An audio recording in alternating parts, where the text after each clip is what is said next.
Hey everyone, and welcome to another episode of Studio Insights. In this episode, you've got myself, Hannah, and Kim from the Belvista Studios team. We are going to be asking each other questions to help us get better at what we do as learning designers and just improve as human beings. So Kim and I are going to have a question for each other. We believe it will add value to you as well, because if you're watching this, you are potentially a learning designer too. So tune in, get some value, and apply anything that feels good to you. Before we get into the episode as well, I think you should check out our Creator Hub. So our Creator Hub is for instructional designers, learning designers, training developers, e-learning developers, and there's lots of free resources. There's coaching on there. You can check out our blogs. There's basically a whole suite of things that add value to you in your role. So check it out. It's going to be in the description below as a link, so you can click on that and check it out. So let's get into the episode. Kim, I think you should ask the first question. Okay. My question is for you, Hannah. It's about how can you, not you, but how can a person effectively delegate a task?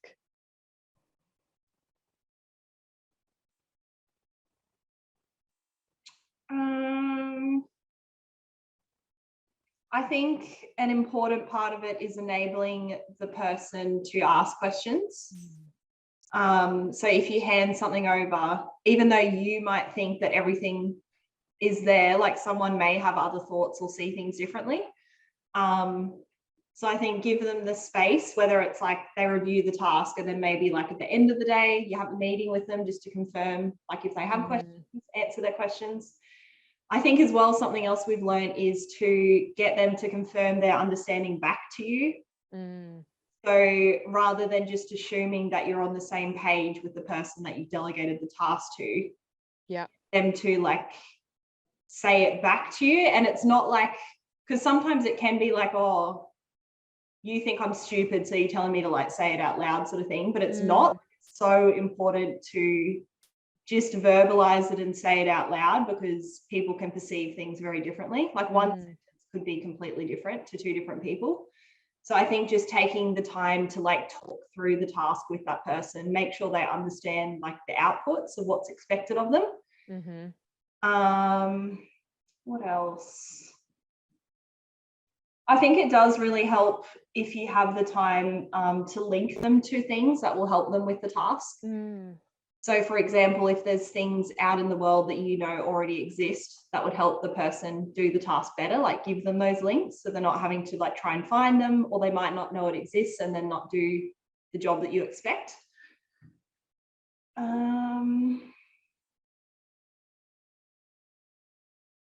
I think give them enough time. So think about how long it would take you and then maybe add a little bit more time, because they don't have the understanding that you have. So they need time to like understand it and do that planning at the beginning. And if someone rushes, like it is likely that they're going to miss things, or just think like they don't need to go into as much detail as what you'd like.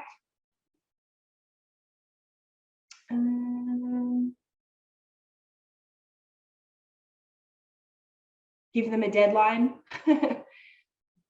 so people know what it's actually due. Yeah, what kind of information should be handed over? The resources they need to do the task, what the output is that's required of them, when it's due. How long you expect each part of the task to take, so they like have an idea of how long things should be taking them and don't spend too long on one thing. Give them any context that you know already, like if you've had meetings with a client or there's information that you have, like just hand everything you know over so they can decide what to do with it. Something else, but I've forgotten it now.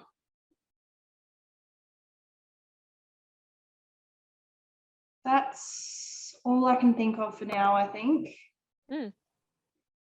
Yeah, cool. That's good. Thank you. Maybe another thing, get them to check, like if they want, to give them the opportunity to check in once they've done a part of the task. Oh yeah, like a little prototype, like check in. Yeah. Can you give me a QA? Is this what the output kind of is? After sort of thing. Yeah, good Yeah. one. And tell them to check in with you if like anything doesn't make sense. Like give them that, like make them feel comfortable to do that and not feel like they have to figure it out themselves. Yeah. Good question, Kim. I'm just thinking, I was thinking back to our development checklist. You know, we have our team. Yeah.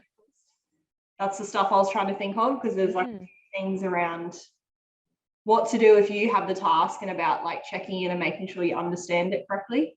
Yeah. So I was like reversing that for the person with the task. That's interesting. Well, I was thinking, because we did it today. So I was like, oh, is there anything that when I handed over that task to you that could have been done better, basically? Like, I don't think so, because I had the opportunity to ask questions. So things that came up were things that didn't make sense. Yeah. But it was probably better to talk about it anyway. Like the things that came up was good to discuss. Yeah. Yeah. So yeah, I can't think of anything else that would have helped. That's actually a good point, because I feel like there was a few things that were unknown, like from conversations that have happened. So it's almost saying like, you know, this is yet to be decided, or this is a discussion, like, so that, because there was things that we were like, oh yeah, like what would it look like? I'm not sure. Maybe ask that question at this point in the project, like that's something we should be considering. So then you know, like, oh no, it's not like it's not already decided. I have permission. Okay, shit. I have permission for like problem solving, creativity. Like, do I have enough time for that in my task? Has that been considered, considering this is new information? Yeah. Good question. Thanks, mate. Thanks for your help. Thanks for your help to help me help you and Vic better. Me, really. So thank you for asking it. Okay. Okay, is that everything? Are you ready to move on to my question? Cool. Okay, so my question is going to help me with a project that I'm working on currently. Yeah. So just for anyone listening, the context is like I'm just doing a bit of user research to help me better design a solution. So Kim, I want you to go back to when you were in primary school. Oh, okay. So I'm going to give you a bit of time to like get into that. Yeah, let me get into Lil Kim. What age do you want me to be? Well, or is that all my primary years and then draw from that? Yeah, if Victoria was here, I was going to give one of you like the younger years and one of you the second half. Yeah. So I think for you, you just choose whatever you can best like connect with. Okay, I can do like a little Kim at like 7, 8, and then I can do when I was kind of on the cusp of leaving primary to go to, let me get back into, I can picture my first day of school in Ireland, and then I need to, it helps when you like picture the teachers. Yeah, definitely. Okay, yeah, cool, I know. Okay, so I'm going to ask you some questions and I want you to answer as little Kim. Do I have to put on my Irish accent? Because I had an Aussie accent, then I had an Irish accent, so it will change. Yeah. You just have to be you. You need to okay, fully embody me. All right. Well, I had way bigger teeth than I have now. Thankfully, I grew into them. Primary school. I got teased for it once. Oh, did you? Oh. Yeah. Good times. Okay, now it's a therapy session. Now. Okay, little Kim. Yeah. Do you want to share your opinion at school? I think the question needs to be more specific for me. Right now, as little Kim, I'm like, yeah, but like, who am I sharing it to and what's the topic? Okay. That would help me decide if I did speak up or say something.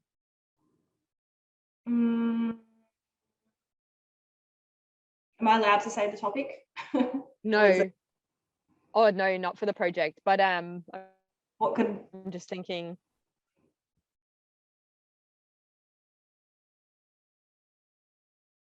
I do want to give, as little Kim, like I want to help, like I listened to authority and I wanted to, like, if I was asked by a teacher, I trusted them, so I'd give my opinion. Okay. But if you're like, yeah, are you kind of asking me, would I give feedback? Would I help with something if I was asked, or Yeah. would I not give a shite about it? Yeah, or would you be too shy? Like if a teacher was like, tell me what you think about this, and maybe it's like a Yeah, no, I'd feel valued. I'd feel appreciated for being asked. okay, good one. Okay. Did you ever feel uncomfortable at school? And if so, what was, oh wait, do you ever feel uncomfortable? Because you are the kid. Yeah, I definitely have like insecurities. Oh, here we go. What do you do in response to it? Like, do you do anything? I would say it's probably like a feeling of shame, and I don't know how to express or communicate my emotions, so I don't do anything about them. I don't ask for help or anything. I don't even know that I can ask for help because I'm not really aware. I feel like this is going to open up childhood trauma. No, I'm joking. This is interesting though. I would describe it as like pushing it under the rug, and then eventually it will build up, all of this not being able to express because I don't know how, and then I will express in a not healthy way after time. Okay. And I'm just can you ask your question again? Do you ever feel uncomfortable, and what do you do in response to it? I'd say there's probably avoidance tactics playing out as well. Yeah. Okay. Avoidance in the way that, like, tell me more about that. I What it look like?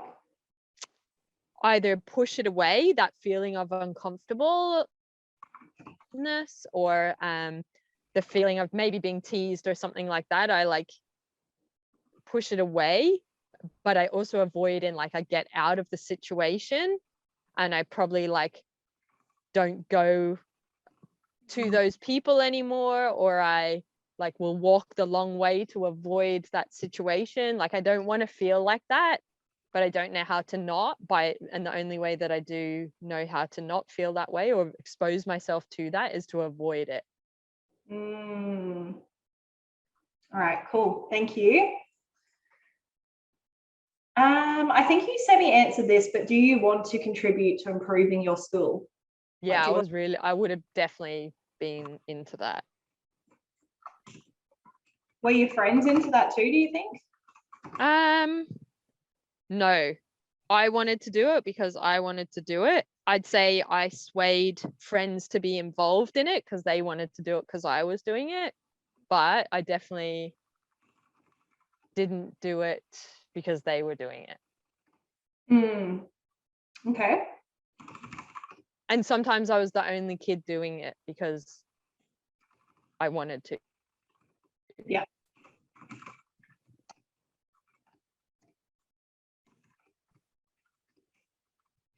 I just thought then, this is like a tip for everyone watching to like, I think I haven't been doing it well, but I need to do it from now on, not to react with your opinion on how someone, yes, like the neutral expression, which can be very hard to do. So it's like a user interview tip for anyone listening, to not be like, oh yeah, or like, yeah, I totally get that, or that makes sense to me. You just need to like nod and be like, okay. Yeah. You don't sway the interview questions. Yeah. Sorry. Okay. Do you feel you can always be honest when adults ask you questions, even if the questions are uncomfortable?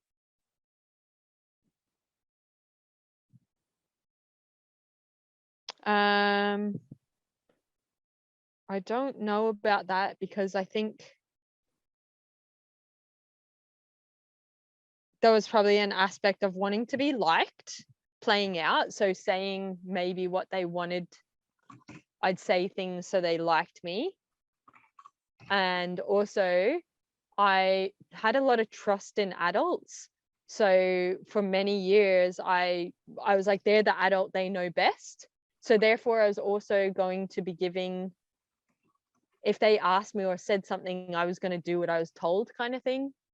So I don't know if I was fully expressing what I definitely wasn't fully expressing what I felt or believed to the full extent. I didn't know how to, like I was very young. So I was kind of, yeah, just doing it because I was like, they're the adult in the situation. I got to do what I'm told. And this is what I think, but I don't think I was like pushing back. But I also don't know if I was in situations where things were wrong for me to disagree with or have a different opinion on. But I think with that said, I'm just thinking, now I'm trying to separate from adult Kim versus little Kim. So hold on. How would little Kim have acted?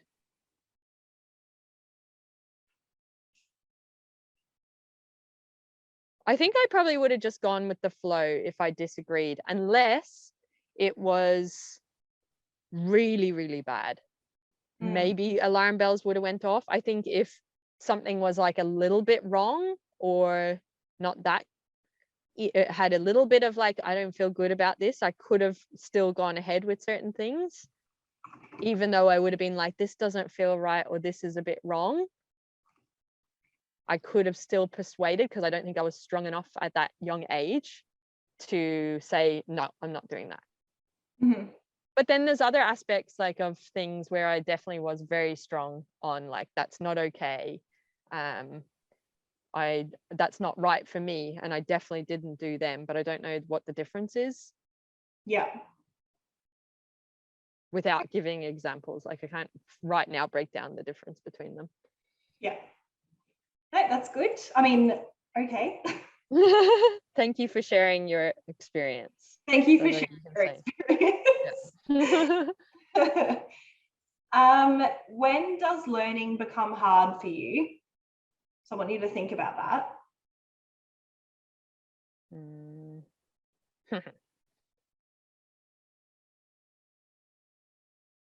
When it doesn't come easily.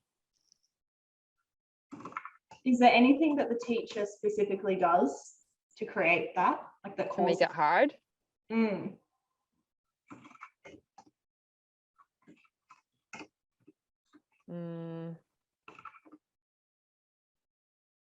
I think when they brushed over it and they didn't give it the time it needed. Like, I don't get this, I need help. And it was just like, oh, you got to move on. But you're still expecting me to do my homework on that and get tested and assessments on it. But you haven't given me what I need as a little kid to learn that thing. Okay. Thank you. Just as a tip there as well, I'd just say, Hannah, like as a facilitator, I don't know how much detail you actually need for this project that you're doing right now, but remember to say what else, because I'm just thinking of one topic right now, like that I find hard. But if you said, well, what else, I could dig deeper into, sorry, when I say topic or subject, I'm thinking about maybe maths. But what if you asked me about like art? So maths I found very difficult. What if you asked me about art, or at that time, spellings and times tables, I was fucking brilliant at, getting 100% every week, you know? So if you ask the question, what else? Because there's different contexts that I can give you more insight if it's valuable to your process. Yeah, that is very good. What else, Kim? So when learning was hard at a young age, learning was, it was only hard if I had to do things from memory, which a lot of my schooling was around memory. And it was hard because I just forget it and you can't recall it. And then the pressure that came was I had people telling me, you shouldn't get that wrong. You should do better than that. Why did you get that wrong? It was fucking one word in a 100-word spelling test. But like, so I had that pressure. What did the teacher do to support me or make it hard in that instance? They didn't. That was all exams and stuff. that was all on me, Okay. those ones. Is there anything else you can think of? You have to say what else, because anything else I just say yes or no. Oh, okay. What else? I think that's enough for now. So now I feel I feel heard and I feel expressed. So then Yeah. I'm like, nah, I think that's all I have on that. But Yeah. when you say anything else, I just go, nah, couldn't be arsed going back down the memory bank, like, Okay. so don't give me the opportunity to do that. Yeah, interesting, because that The Coaching Habit by Michael, or his last name, but I'm pretty sure he uses anything else when he thinks they have nothing left to say, but it's like the final, is there anything else?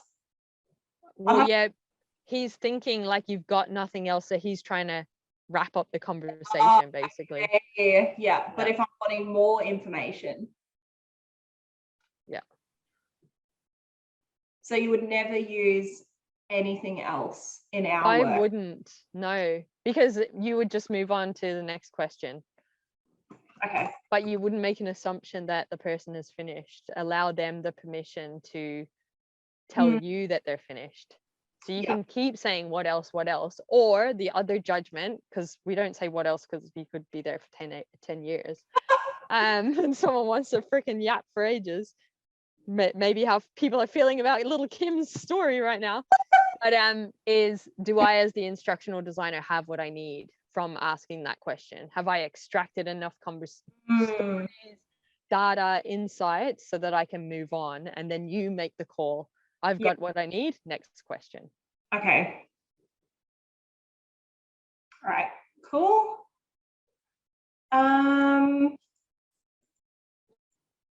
Just having a look through my questions because I think you may have answered some. Don't assume that though, because you've written it down for a reason. I know I did do this quite quickly though. Yeah, that's okay. Let's not judge your questions right now. But I do think that tends to be, I hear people say this a lot, is like, oh no, you've already answered that, but you wrote it down as trying to elicit something else. Yeah. So you have a responsibility to give it justice. What was it about? Maybe you have maybe I interpreted the previous question wrong and I told you a story or whatever. So there's a reason for it. It's intentional. Figure it out.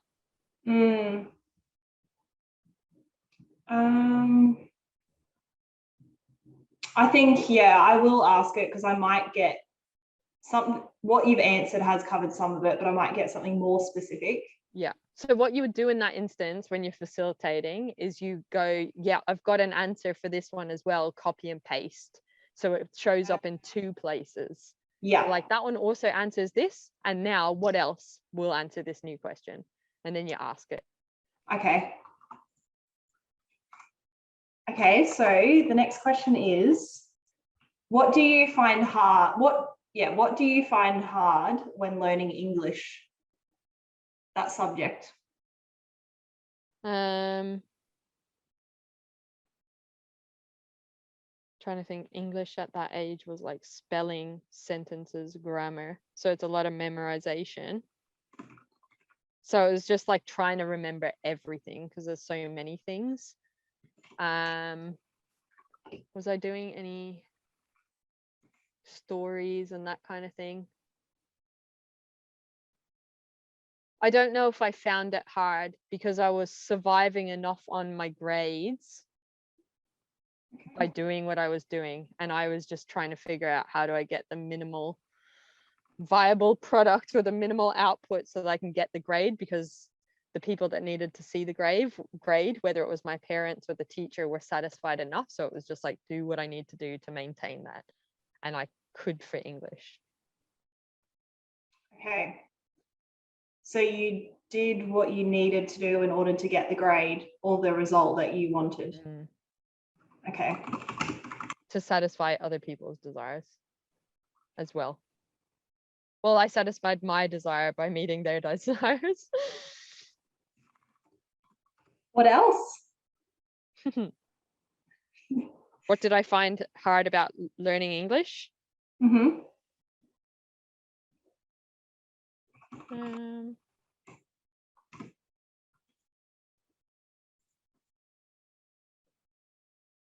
going to say nothing. However, for the purposes of your project, I'm going to say, what is the intent of your question? The intent is to make the writing or the language easy to comprehend for someone in that age group. So I'm trying to find out what are the issues that children have with English and reading and writing, and avoiding that in our solution. Yeah, okay. So I'd probably reframe the question then, because it's not, because I'm trying to think of when I learned English, and I'm like, it's hard because it's all I've known, right? I don't, learning English is different from, was there a class that you loved the most? Was there a particular activity you can remember? And now even me asking these questions, I'm like, I remember that bloody day in 5th class when I did that activity, because it's eliciting different memories, which obviously resonated, that I can now recall that and go, that was a good time. I was with my friends. I knew what I was doing. It was fun. We produced whatever we produced.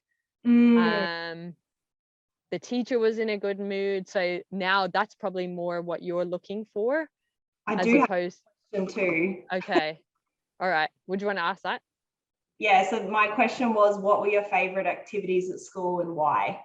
So that's interesting. That gives me what I need for the, what do you find hard? Because I was getting both sides of it, like what's hard and what's good. But yeah, this is good, like practice anyway, with user interviews. And I did write these questions in about 10 minutes. So yeah. No, that's no judgment. It is sorry, good. you go. Say it again. Say your thought again. What were your favorite activities at school and why? Sorry, I cut you, or the internet broke out when you were finishing what you were saying about your question writing. Did you want to finish that thought and repeat it? Oh yeah, no, it's just good, like, to think, I think it's good for everyone listening as well, just to like get to that level of detail of, like, I'm asking this question, does another question answer that for me? To both, like, I think writing questions is like a skill. Absolutely. What it's highlighting. Because when I was doing it, I was like, I need this, I need that, I need this. But as we're like discussing, I'm looking and I'm like, that question actually does give me information that that other question also gives me. And you're probably finding that I'm maybe giving you stories that you're like, I can't, that doesn't help me at all. Yeah, well, like some things, yeah, definitely. Because like English, it's probably my perception. English for me is like reading and writing, and like I have a certain view of it, but you might have a different view of what that means to you and what it means to you at school. So that's another thing, like making sure the language like speaks to your audience, and like what you're thinking is what they're thinking as if that makes sense. Yeah.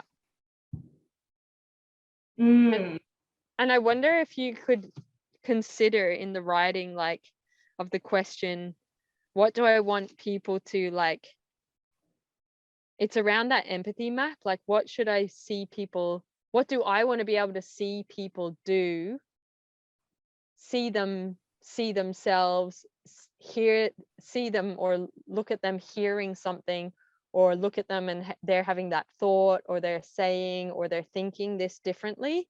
Yeah. Looking at the outcome a little bit. You just got to be careful around how you phrase it, so you're not just putting words in their mouth. But if you think about, it's that balance between how wide do you want them to go versus how niche do you want them to go. Yeah, that is another thing.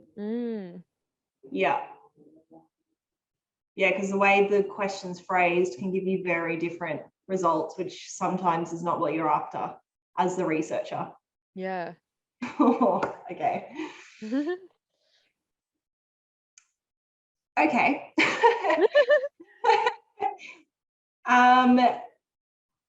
Can you please recall some of your favorite activities at school? Mm-hmm. Classroom or like fun face, like Let's go both. okay. And you want to know why as well? Yeah, okay. Definitely when they were linked to my passions, like I loved art and stuff. So whenever I got to do something creative, I was really immersed in that. So linking to passions. I think the teacher kind of singling you out for something to support or encourage you, making you like part of the thing, like you're the helper, not the helper, but you've got like this sense of importance. That's probably linked to being seen, a value of like, just see me as a little Kim. Yeah, well, actually, that would be important because I observe that now as an adult with kids is like, how was little Kim made to feel loved and valued? And when that happened through activities, I thrived and flourished. So it was the personal encouragement, it was tapping into the personal interests, it was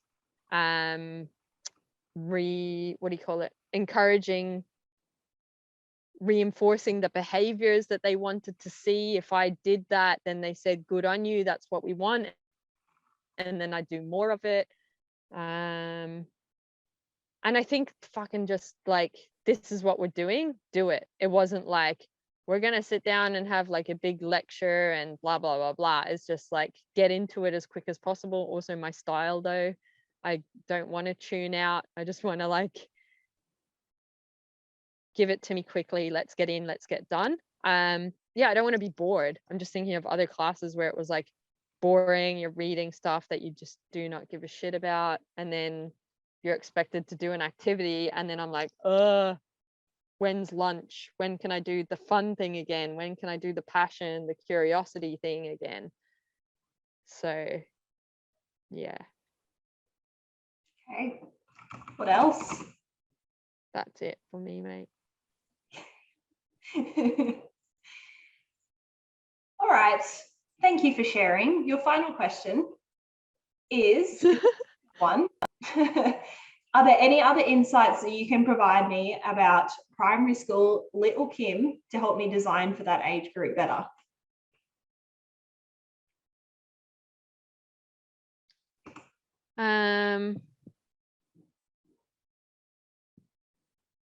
Make sure every child is seen and heard in their unique way.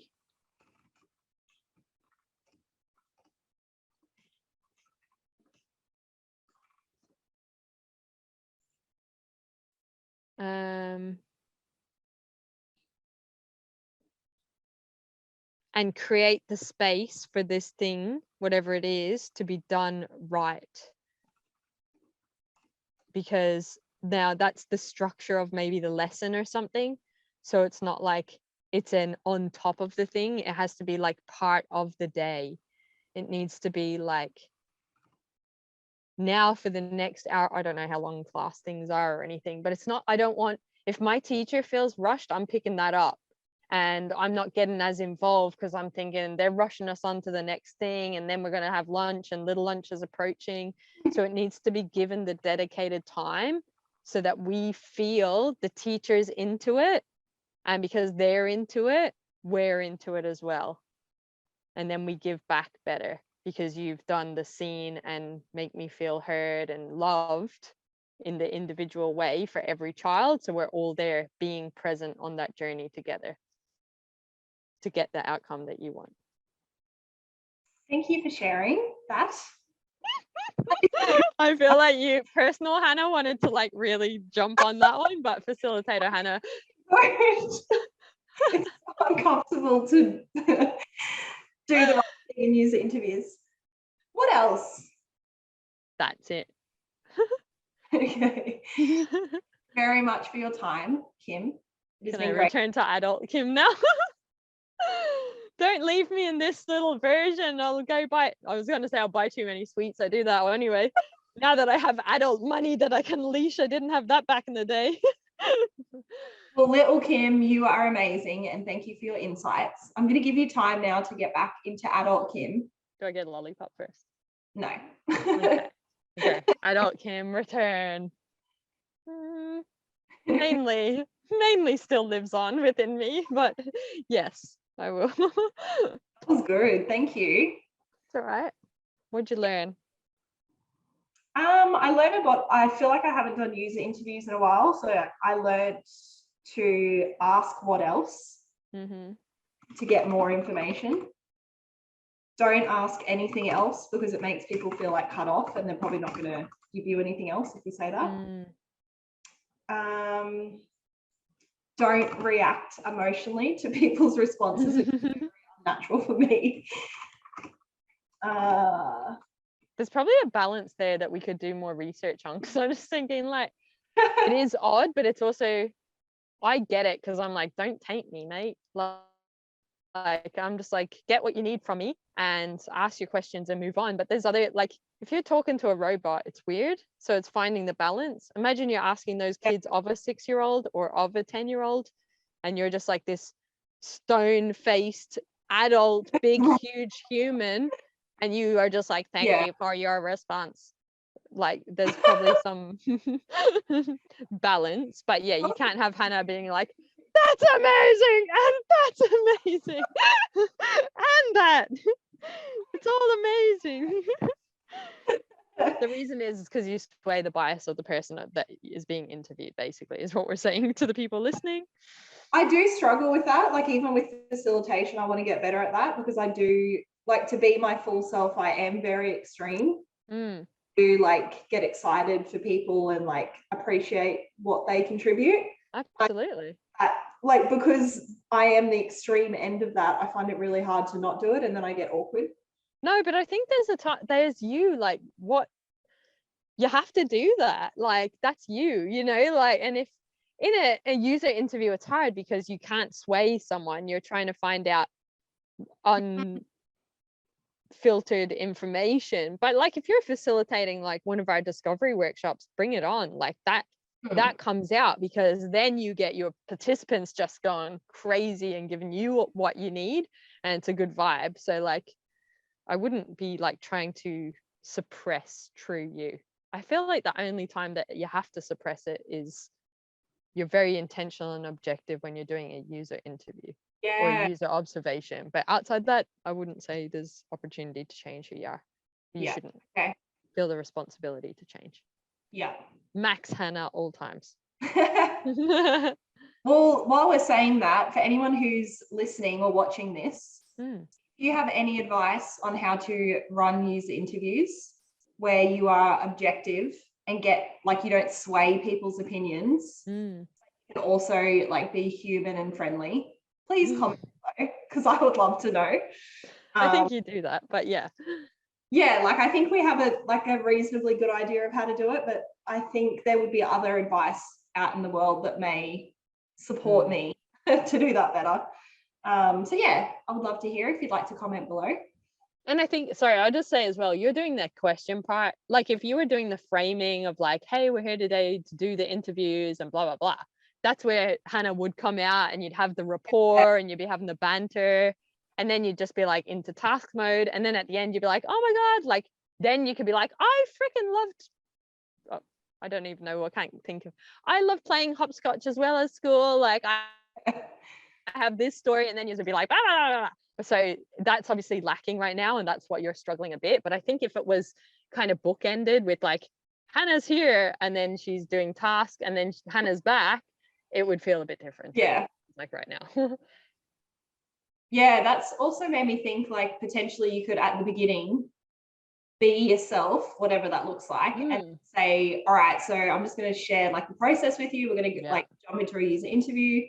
I'm not going to respond to anything that you say just because I don't like smile or don't like act emotionally. It's not because I don't understand or like I don't feel bad for you or whatever, but it's just like part of the process. We can't respond. So we get the information from you, boom. So then people know, and they're not like, why do they have like a stone cold face? And I'm telling them this great story. Yeah. Yeah, because there was a few times where I wanted to be like, me too. Oh, really? Yeah. But I was like, what else? Yeah. I'm learning. But no, that was I feel like there is good insights in there for me and my solution. I'll go through and good. highlight the important parts. But that was, thank you. That was very good insight, especially the open question at the end. I'm happy I asked that because I feel like that was really valuable as well, what you shared. And I don't know if I would have got that at the beginning. I think it needed to be asked at the end because it kind of got me there, because you get me back into little Kim mode. Then I'm sort of getting used to being little Kim and recalling stories. And as you took me on the question journey, my embodiment of that experience gets richer. And then I was able to probably give you better answers at the end. So I think there's like thinking about the structure of when you ask a question as well, in what order. That's part of like a really good question skill set. Yeah, definitely.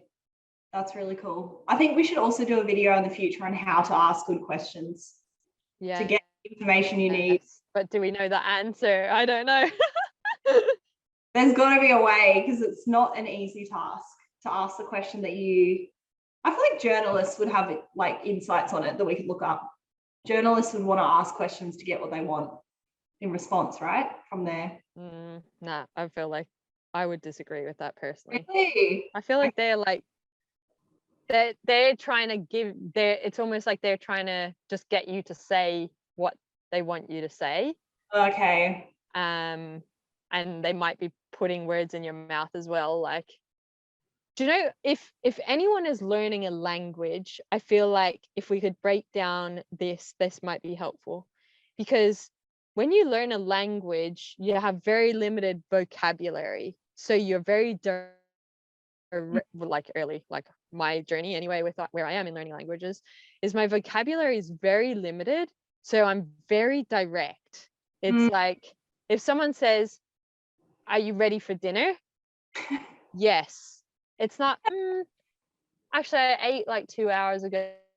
Yeah. No, not yet. Right. So if we can think about, if anyone's learning a language, don't know how to do this for people that can't relate to this little analogy, but it's like, try to construct the question in that language that you're learning and then ask it in English, because then you're getting straight into like, what is it I need to know? And then you ask it and you get what you need from it. Yeah, that's really cool. I like that. Very cool. There you go. That's the answer. All right. Well, thank you everyone for tuning in. We hope you got value from this episode. Don't forget to check out our Creator Hub if you want resources for yourself as a learning designer, e-learning developer. There's so many amazing things on there. So definitely check it out. And we look forward to seeing you for the next Studio Insights. If the tips and the insights and the context resonate with you and you want to take your skills to the next level, or you want to make your life way easier, you will love our Creator Hub. The Creator Hub is a place for people like you and us. Basically, it's the stuff that we use internally at Belvista Studios, and then we just share it publicly with you. The Creator Hub is created by instructional designers for instructional designers, and what you'll love there at the moment is we've got a quiz, Could I Be a Better Instructional Designer?, that has so much tips in the feedback if you're interested in human-centered design or just taking your skills to the next level in terms of the solutions you're creating and the problems you want to solve. But in there as well, aren't we cute? That's us. But we've got the coaching courses, freebies, give us gratitude, and also we've got some templates. And basically they're always around the lens of learning experience design, instructional design, and e-learning. So a human-centered design focus is very much what we're about at Belvista Studios. So putting your learners at the heart of a solution and creating something for their needs. So there's the human-centered design stuff, and then we've also got the business stuff. So this is the stuff they don't teach you about when you want to become a freelancer or a consultant in the instructional design world. So go check it out. The link is in the description. You can check out everything that is available for you. Thank you for choosing to learn with us. Continuously invest in your skills. You will be rewarded as an instructional designer. Share this stuff, share it with other people, because when we are better instructional designers, we create better solutions that create better humans, that create a better world. So we have a very important role, and I'm excited to be on this journey with you. Have an awesome day.